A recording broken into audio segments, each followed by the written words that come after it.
আসসালামু আলাইকুম প্রিয় দর্শক, সবাইকে এসএস রোগনার পক্ষ থেকে আন্তরিক শুভেচ্ছা এবং স্বাগতম। বন্ধুরা, আমি আমার ছাদ বাগানের যে বেগুন গাছগুলো লাগিয়েছিলাম, এখান থেকে আপনারা জানেন গত রোজার মধ্যেও অনেক পরিমাণ বেগুন আমি সংগ্রহ করেছি এবং এখনও আমার গাছে আলহামদুলিল্লাহ দেখতে পাচ্ছেন প্রচুর পরিমাণে বেগুন হয়েছে।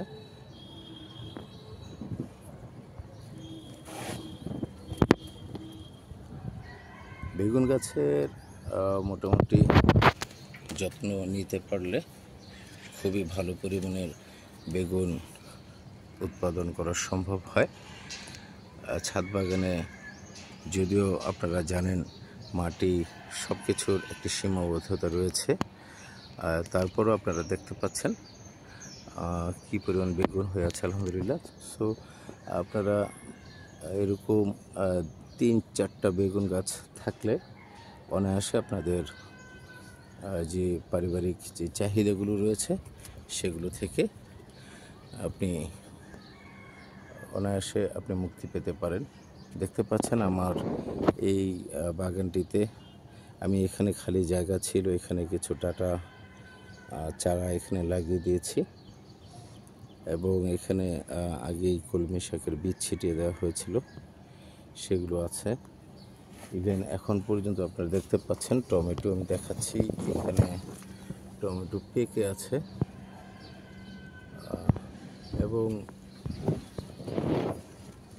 এবং এখানেও আমরা যেই গাছগুলো দেখতে পাচ্ছি, এখানেও দেখতে পাচ্ছেন আলহামদুলিল্লাহ প্রতিটি গাছেই ভালো পরিমাণ বেগুন এসছে এবং এখানে বন্ধুরা দেখুন টমেটো হয়ে আছে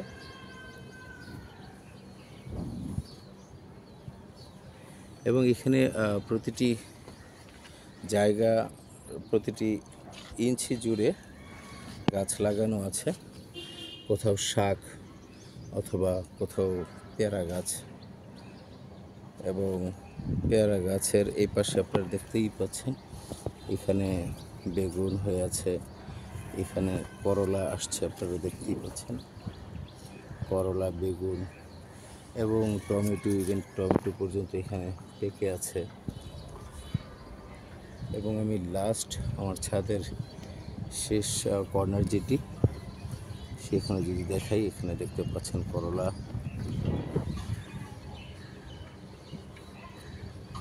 সো বন্ধুরা, প্রতিটি জায়গা জুড়েই গাছ রয়েছে এবং গাছ আলহামদুলিল্লাহ ফল সবজি সব কিছুই আছে। এখানেই দেখতে পাচ্ছেন ফল, এখানে দেখতে পাচ্ছেন শাক এবং এখানে আপনাদেরকে যেই সবজি সেগুলো দেখাচ্ছি এবং একটার দুটো নয় বন্ধুরা, পর্যাপ্ত পরিমাণে হয়ে আছে। এটি শুধুমাত্র আমার দক্ষিণ পাশের যে বেড রয়েছে পার্মানেন্ট বেড, সেই বেডের ফলাফল আপনাদেরকে দেখাচ্ছি এবং এর পাশাপাশি আমি এখানে আরেকটি বেড করেছি, আপনারা জানেন। দেখুন বন্ধুরা, ক্যামেরা কোথায় নিয়ে যাব, এখানে একটি ফুল গাছ রয়েছে, এই ফুল গাছ আলহামদুলিল্লাহ কি চমৎকার ফুল হয়ে আছে, ফুটে আছে, আপনারা দেখতে পাচ্ছেন। তো এখানে আমি আবার আপনাদেরকে দেখাতে চাচ্ছি, এই বেডটিতে আমি তাল বেগুন লাগিয়ে দিয়েছি। তাল বেগুন গাছটির পাতা দেখেও বোঝা যাচ্ছে আপনারা বন্ধুরা প্রচুর অনেক বড় পাতা দেখা যাচ্ছে এখানে এবং প্রতিটি গাছে আমি এরকম করে আপনারা দেখতে পাচ্ছেন বাঁশের কঞ্চি বেঁধে দিয়েছি।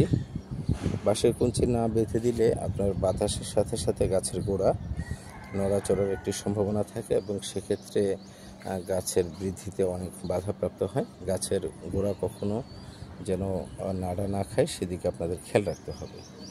আমার যে তাল বেগুন গাছগুলো লাগিয়েছি বন্ধুরা, এখানে আপনারা দেখতে পাচ্ছেন অলরেডি 4টি গাছ এখানে দেখিয়েছে এবং আরও সিরিয়াল ধরে আমি গাছ লাগিয়ে দিয়েছি। এখানে দেখতে পাচ্ছেন একটি গাছে আলহামদুলিল্লাহ তাল বেগুন চলে আসছে এবং আরও ফুল আসতেছে। তো বন্ধুরা, এই বাগানটি দেখলে আপনারা দেখতে পাচ্ছেন এখানে একটি গাঁদা ফুল গাছ হয়ে আছে। মূলত আমি প্ল্যানিং করে এখানে গাঁদা ফুল গাছের বীজ বা চারা লাগাইনি, বীজ অটোমেটিক্যালি কোথাও থেকে বাগানের অন্য কোথাও থেকে এসে পড়েছে এবং এখানে চারা হয়েছে। এখানে দেখতে পাচ্ছেন মরিচ গাছ, এটিকে খাড়া মরিচ বলা হয়। তো এভাবে আপনি যদি ছাদ বাগানের প্ল্যানিং করতে পারেন তাহলে প্রতিটি জায়গা জুড়ে আপনার শাকসবজি ফলমূলে ইভেন ফুলে পরিপূর্ণ থাকবে। সো আপনাদেরকে কাজ করতে হবে, ইচ্ছে পোষণ করতে হবে। সেই ইচ্ছে অনুযায়ী সেই ইচ্ছে যদি একটু বড় হয়ে থাকে, স্বপ্নটা যদি একটু বড় হয়ে থাকে, সেক্ষেত্রে স্বপ্নটাকে ছোট ছোট করে ভাগ করে আপনি সেগুলোকে সাজাতে পারেন। তাহলে আপনার একদিকে শাক থাকবে, একদিকে ফল থাকবে। ইভেন আপনার মরিচ গাছ এখানে দেখতে পাচ্ছেন, খাড়া মরিচ গাছ, গাছটি সম্পূর্ণভাবে সুস্থ হয়ে বেড়ে উঠছে। আশা করা যাচ্ছে প্রচুর পরিমাণে মরিচ এখান থেকে সংগ্রহ করা যাবে। সো বন্ধুরা, ভালো থাকবেন, সুস্থ থাকবেন, সেই প্রত্যাশা করে আজকের মতো আপাতত এখানেই রাখছি। আমার সাথে সংযুক্ত থাকবেন, আমাকে সাপোর্ট করবেন, আমার ইউটিউব চ্যানেল সাবস্ক্রাইব করে রাখবেন এবং আমার ফেসবুক পেজ যেটি আছে সেটি ফলো করে রাখবেন। আশা করছি প্রতিটি জায়গা জুড়ে কীভাবে আপনি বাগান করে সফল হতে পারেন সেরকম কিছুটা তথ্য হলো এখানে পাবেন। আল্লাহ হাফিজ।